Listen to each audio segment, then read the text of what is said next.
Next question দেখো কী রয়েছে।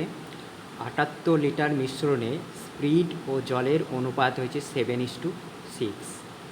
মিশ্রণে কিছু পরিমাণ জল দেওয়ায় পূর্বের অনুপাত ব্যস্ত অনুপাত হয়। যুক্ত জলের পরিমাণ হলো, মানে কতটা জল এখানে মেশানো হয়েছে। তো দেখো প্রথমে আমাদের কাছে যে মিশ্রণটা ছিল সেটা কত লিটারের? ৭৮ লিটার। কিসের মিশ্রণ ছিল? স্পিরিট ছিল, আর কি ছিল? জল। কি অনুপাতে ছিল? অনুপাতটা ছিল 7:6। তাহলে স্পিরিট কত ছিল এই ৭৮ লিটারের মধ্যে? সেটা আমরা যে বার করবো কি, স্পিরিটের আনুপাতিক ভাগহার দিয়ে ৭৮কে গুণ করবো। আনুপাতিক ভাগহার কত হবে? 7/13। তাহলে গুণ করলে দেখো কত হবে?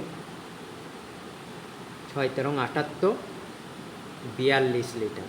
ঠিক আছে।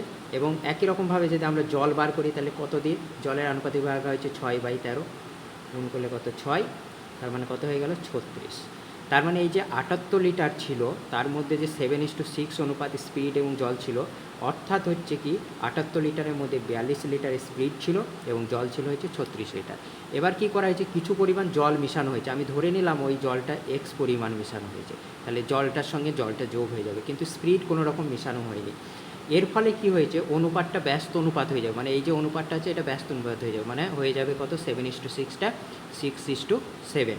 তো তখন কী হবে দেখো, তখন তাহলে এখন আমরা লিখতে পারি স্পিরিট হচ্ছে 42 ইস্টু জল হচ্ছে কত? 36 প্লাস এক্স। এটা হচ্ছে নতুন স্পিরিট এবং জল, এবং তখন নতুন অনুপাত হচ্ছে কি 6:7।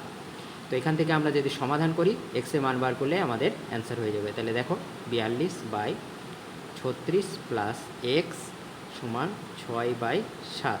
কাটাকাটি করো, ওপরে ওপরের সঙ্গে কাটলে 6×7 42 হবে। তার মানে আমাদের হয়ে গেল 36 প্লাস এক্স, কোনাকুনি গুণ করছি 7×7 49। তাহলে এক্স সমান কত হয়ে যাবে?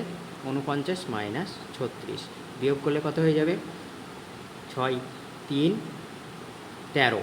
তাহলে আমরা কত লিটার জল মিশিয়েছি? 13 লিটার জল মিশিয়েছিলাম।